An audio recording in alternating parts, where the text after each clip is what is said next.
Welcome to Round 4 of the Parenting Roundabout podcast for the week of August 5th. I'm Catherine Aleko, and I'm here with Terry Morrow. Hello. And Nicole Aronix. Hi. As moms of teens and young adults, we've survived those little kid days, yet we're still rethinking the decisions we made all through our kids' lives and worrying about what's going on right now. Today's Thursday, which means it's time to give in to our obsessing about parenting details big and small. We're listening today to a discussion we had back in February of 2018 about whether it's possible to change course in our parenting. And if so, how would we ever do that? Is it even possible to change course while parenting? Or like a cruise ship, would it take a whole week to change the direction that you think you're going? Oh, yes. Cannot be turned around. Path yes. destruction. This is, we often talk about how there is no one universal truth in parenting, and often things that work with one kid don't work for another kid, and things you read about in parenting articles, not ones written by us, but in general, things you read about in parenting articles are often, completely wrong.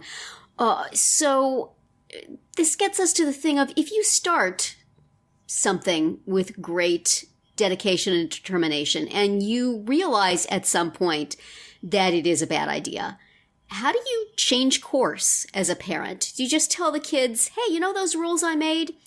We're going to use different rules now. And if so, do you then lose any credibility? Is there any way to write your course? Is there any way to make a change? Or do you just look consistent and wishy-washy, and your kids now know they don't have to ever listen to anything you say because you will change your mind later? How have you guys managed that? Have you made a parenting course correction? Or, unlike me, do you guys always know what you're doing and do it right and never have to reconsider a thing? Catherine, what's your story on this? My story is, I feel like I'm in need of such a course correction right now, and I don't know how to do it, and I'm afraid to try. It's not pretty. Yeah, it's really hard, because I think it's so easy for things to change, for new habits to form that you don't like, and then what, it's way easier to, these things happen slowly and incrementally, and then suddenly you're like, oh, wait a minute, all of a sudden I notice that we're not eating dinner anymore, or we're not packing lunches anymore, or whatever it is that, and I don't know, I feel stuck, in trying to make changes, especially when it's something, you start out all gung-ho on, and then... Yeah, that's the problem. Yeeks. We should just always sneak things in without making any big announcement. Yeah, that's where we mess ourselves up. Right. I mean, I think on the one hand, things always change, right? Whether it's for better or for worse. So sometimes I kind of think, well, if I just wait long enough, whatever this is that is not going the way I want it to will probably just change. So, Yeah. But I don't know. I think there's some patterns that feel so ingrained that I'm not quite sure what to do. So, do your kids ever call you on it? Like, why have you changed? Why are you doing this differently? I thought you said we were going to do this thing. No, because they like the way it is, like we've drifted. So it's just you feeling like you've gone back on your principles. And it's usually, I feel like I don't have any other adult backup, if you know what I mean. So that's a problem too. Really hard to make a change, because sometimes because I feel like it's 3 against 1, like this method is working great for everyone else. It's just not working for me. So there's very little incentive for anyone else to to make a change. Oh, well, that stinks. So do you talk to the unsupportive parent, supportive half of your parenting duo about it and try to rally, or do you just Yeah, I mean, I think I've done both. I've thrown in the towel for sure, but sometimes I've also tried to make changes, and sometimes that works, but not always. Yeah, I can't think of anything I've ever done where I say this is not working and I have to change and I have to do something else and we have to turn the ship around and I have to explain to people why we're now going to do something different. Yeah. But boy, during the course of my kids growing up, did I have bunches and bunches of great, wonderful strategies that I introduced with great fanfare and then allowed to peter out. Yeah. Until the next big strategy came. And the thing is, a lot of the times they worked. But they worked because I put a lot of effort into it. And then if something happened and I wasn't putting a lot of effort in it, it just faded away. And nobody, like you say, nobody protests when it fades away. They're happy when it's working. That's fine. Nobody was upset, but nobody wants, I'm the one who's invested in it. Right. I remember there was a time when I had a chart on our closet door by our kitchen that had points for, it was like the good place. There was a point value for everything that you did that was good. Mm-hmm. And at the end of the day, we would count up points and I would give them rewards. And it was great, but boy, was it labor intensive for Mom. Yeah, that's a lot of work for you. And then after a while, you don't do it for a few days. And then there's 3 days worth of stuff to count up. Mm-hmm. And pretty soon it's just a list on the closet mocking me. Yeah. And pretty soon I take it down and throw it away very quickly. And then another idea comes to me. This is going to be it. This is it, everybody. And I think at some point they were all just going, yeah, Mom, everybody start your watches. Right. How long is this one going to last? And I hate it. Yeah. And I wished I had followed through. And it was worth following through. I mean, times the kids aged out of it, but other times it was just, I ran out of steam. Mm-hmm. I ran out of steam a lot. I have a limited supply of steam. That's how I feel for sure. I mean, I've always said that I don't do school lunches. That is not my thing. And I refuse. And so, my husband will go through phases of, wanting to help the kids pack their lunch or wanting to make sure that they pack a lunch. But, the minute he relaxes a little bit, well, they're just going to buy lunch because that's a heck of a lot easier.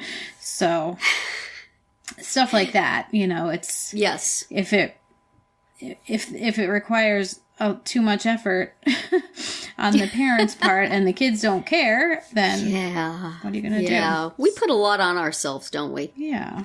I think we're told to by parenting writers, not us, but that this is your job to organize all this stuff, and then when you run out, it's your fault. When when you let go of it, then you blame yourself. But you got other things to do, man. Right. Sometimes it's just like I kept everybody alive all day. This was a useful thing. Right. Everything else is just gravy. But how about you, Nicole? Tell us how it's done. How have you managed this? Let us learn from your ways. Yeah, because they're obviously working. If you heard the intro to this, you offer kids a cruise if they do well. I got it. I was actually just thinking about this the other day, and I was thinking, my parenting style typically has been not like overly permissive, but fairly like, laissez-faire. I don't know about laissez-faire, but like, not as strict as how I was brought up, right? Like, yes. Not like my automatic response to every question isn't no. No, Right. you can't. No, you can't. But then I was just thinking the other day, I'm like, maybe it would have been just easier to just blanket no everything. Yeah. I think this is a secret that our parents knew, that we thought we were smarter than them, and maybe not. I know, like, it just would make life a little easier sometimes, because when you say yes, then you start to get into all sorts of yes, but what if, or yes, but how, or there's all these like kind of derivatives and side effects of saying yes. So, and it's too late to backtrack, of course. Right. And that wouldn't be fair. And I kind of wish in a way that maybe I had been a little bit more I don't know, a little bit more, I don't even know how to say it. Just not as open to everything. Okay, a little less flexible. Yes, a little less flexible. There you go. Yeah, that probably would have been maybe a little bit more beneficial. But then I don't know. My kids, their personalities. I mean, yeah, they would have rebelled anyway. So that would have caused me. Would that have caused me greater heartache? I'm not sure.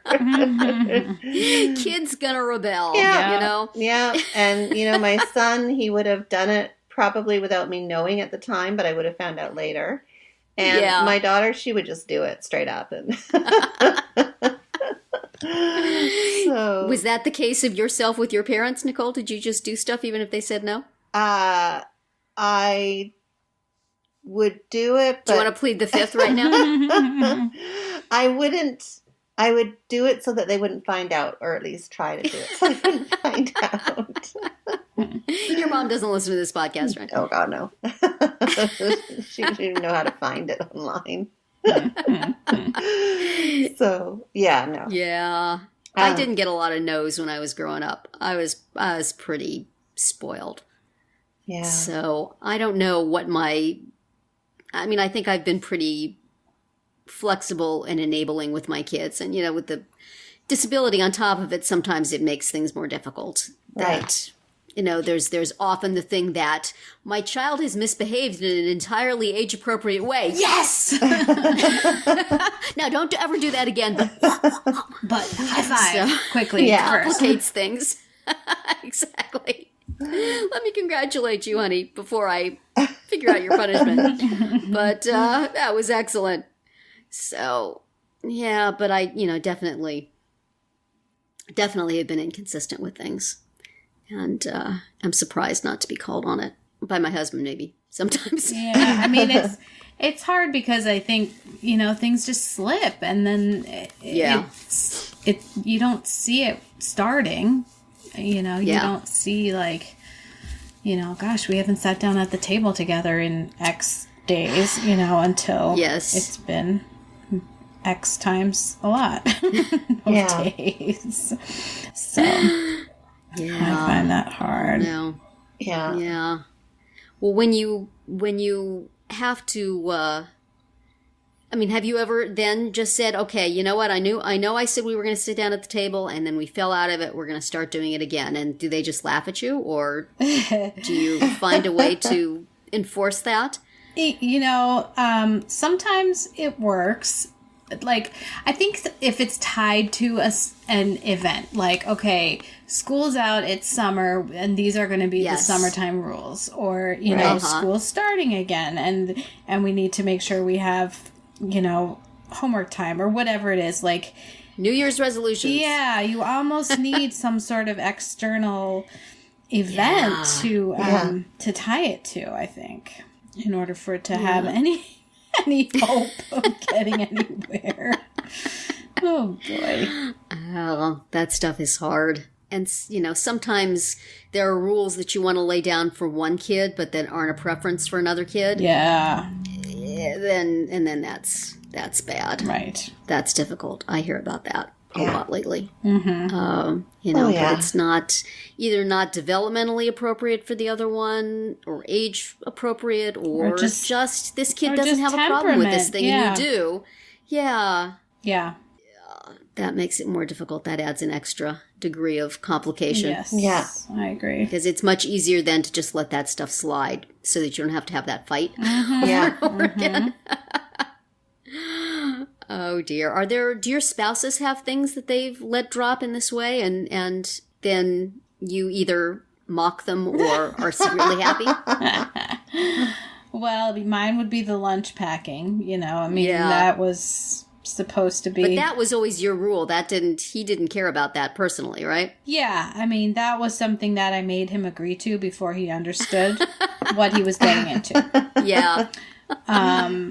And, he was fine about it for quite a while.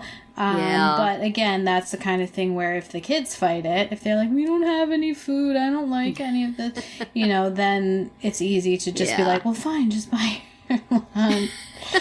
So, yeah. Yeah. Do your spouses have anything that they care about that they wish the kids would do that you maybe don't share the same goal? I've got a few of those with my husband, and it's like... Yeah, I mean, like, enable them. When my son was younger, my husband was really so annoyed with, like, bad table manners. And, and that's a dad thing. I would just be like, whatever, you know, like... We're all sitting here, there's food in front of us, you know, and he would be like, use your fork, you know, he would just, it would just upset him so much, and I probably could have backed him up better than I did on those occasions. Yeah, when those things fall by the wayside, it doesn't bother you quite so much. Yeah. It's a triage situation. Right. Oh, dear. Well, my husband is notorious for springing sort of new expectations on the kids. Without even talking to me. And I'm thinking, are you kidding me? Like, you're not even going to follow through with that. That's not even going to work. and then you're the one that's going to have to follow through, or he'll be mad at you, right? I'm like, that. You're making that my job. Mm-hmm. And then if it falls through and nobody follows through, and it weakens you as a parenting unit, you know, right.